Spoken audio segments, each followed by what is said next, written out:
भगवान ने 5:30 बजे के बाद ये लोग आधा घंटा में तय कर लिए किसकी सरकार बन जाएगी। अगली बार 20 में किसकी सरकार बना रहे थे लोग, हरियाणा में किसकी सरकार बना रहे थे। और आप 3.5 करोड़ वोटिंग में 60 लाख आप दिखाने लगोगे कि वोट कास्ट हुआ 12% प्रशांत किशोर को। IMI को एक भी सीट जो IMI नहीं जीत रहा हो, सीमांचल में 6 मैक्सिमम, NDA 7 से 8 जीतेगी 24 में मैक्सिमम।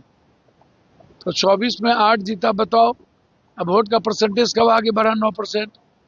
पहले तो 0.3% वोट का परसेंटेज कम हुआ 69 लाख के बाद। और उसके बाद जो गुस्सा था GNG में, यूथ में, उसकी लाइन देख लो। और जो महिलाओं के बारे में आप कह रहे हो कि हर विधानसभा में हमने 10,000 महिला को 10-10 हजार रुपया दिया। आप सीधा गिन लेते हो, 1 करोड़ महिला को गुना कर देते हो 230 से और कह देते हो बाहर माना मुसलमान की महिलाएं, अत्यंत पिछड़ी जाति की महिलाएं, यादवों की महिलाएं आपको 10,000 रुपये पर वोट दे दी। और 80% वोट कास्ट हुआ कस्बा में हमारा, 80%। और लगभग 79 किशनगंज में हुआ, अररिया हुआ। तो वोट कास्ट बढ़ा, 9% बढ़ा कम। जब हम सीमांचल और कोसी उस इलाके में गए तब वोट परसेंटेज बढ़ा। पहले तो वोट परसेंटेज घटा। तो वो वोट परसेंटेज किसका है? GNG जो गुस्सा में वोट दिया वो वोट परसेंटेज किसका है? अब जरा हमें बताओ। तो भैया आप जो बैठे बैठे एग्जैक्ट पोल क्या होगा वो तो देखोगे ना भाई। हाँ, अगले बार भी 9 सीट जबरदस्ती जीत के आपने सरकार बनाई।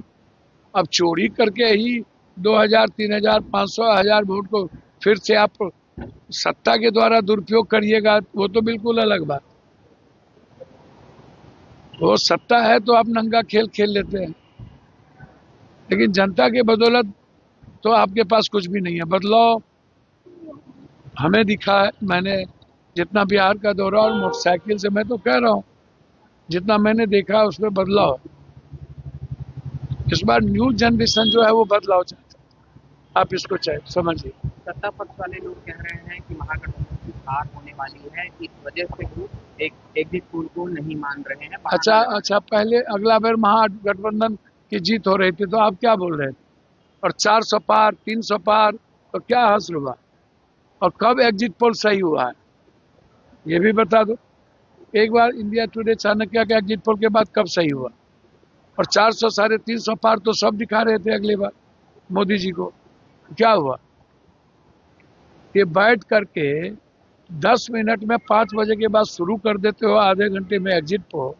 अब वोट कास्ट होता है 7 बजे तक, 6 बजे तक, 8 बजे तक।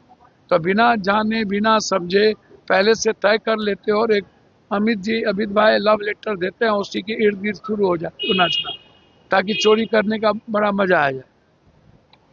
आपको भी तो लग रहा है कि जो एग्जिट पोल है वो जब मुझे बिल्कुल सट्टा बाजार है, माल कमाने का रास्ता है, अलग अलग तरीके से बात करते हो, महिला महिला चिल्लाते हो, यूथ को देखते ही नहीं हो। तो यूथ को भी तो देखोगे। बिहार के बारे में भी तो देखिए। मैं तो इतना समझता हूँ, मुझको जो समझ है 12 मिनिमम इंडिया गठबंधन 12-13 से तो नीचे की कोई संभावना ही नहीं है। मैक्सिमम 19 से 23 इंडिया गठबंधन जाएगा ही जाए, 24 भी जा सकता है, लेकिन 12-13 से तो नीचे की संभावना। या तो हंग असेंबली होगा या नहीं तो फिर एज होगा महागठबंधन। अगर महागठबंधन सरकार बनाती है तो उप मुख्यमंत्री चेहरा कौन होगा? उसमें तो है ही डिप्टी CM साहब हमारे सैनिक जी। दूसरे तो महादलित और माइनॉरिटी दोनों है ही, उसमें कोई बहस है क्या? हमारे नेता ने जो बात कह दी है कह दी। के बाद इनको तो एको मिनट नहीं रहना चाहिए, रिजाइन करना चाहिए। अकाउंटेबिलिटी तो तय होती नहीं है। सुबह में RDX इतना बड़ा जखीरा 3,000 क्विंटल का फरीदाबाद में ऊपर से आया था क्या? तो कौन है अकाउंटेबिलिटी? भूटान में घूम रहे हैं, मजे ले रहे हैं, कारपेट बिछा रहे हैं।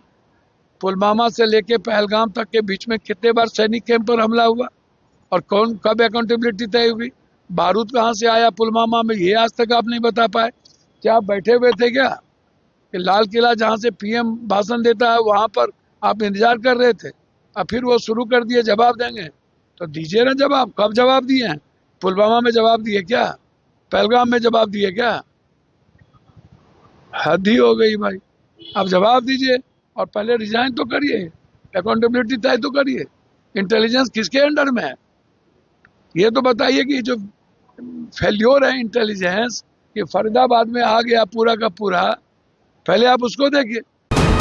वीके न्यूज, राष्ट्र के नाम।